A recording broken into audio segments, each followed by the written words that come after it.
مساء الخير، ده ريفيو لتيل خلفي نيسان قشقاي جي 10 اللي هي موديل من 2007 ل 2013. ده تيل خلفي بيست بلس. بيست بلس دي صناعة كورية. زي ما احنا شايفين هو مكتوب عليها ميدين كوريا، بس هو الستيكر بعافية شوية. لان طبعا دي اتفتحت.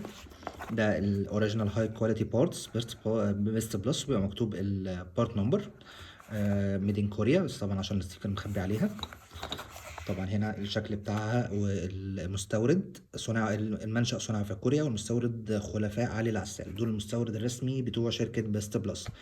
طبعا بيست بلس زي ما احنا قلنا ميدين كوريا.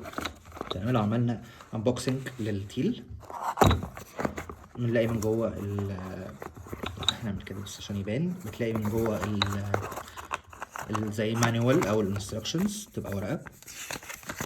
تمام. ومعاها جوه التيل بتبقى طبعا 4 لقم.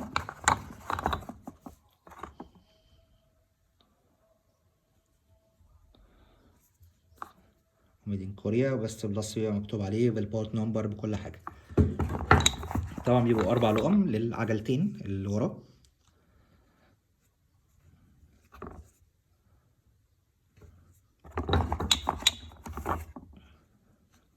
طبعا كلهم بيبقى مكتوب عليهم نفس كل حاجة، يعني ما هتلاقيش مثلا لقمة مكتوب عليها ولقمة تانية. كلهم بيبقى مكتوب عليهم. بلس ان هما ما دي اصلا بتاع شركة سامسونج. يعني انا عايز اوريك واحدة باينة شوية اهي، سامسونج بريك. دي تبع شركة سامسونج، بس بلس تبع شركة سامسونج. طبعا هتلاقوها اصلية بضمان الوكيل من على موقعنا zandfilters.com.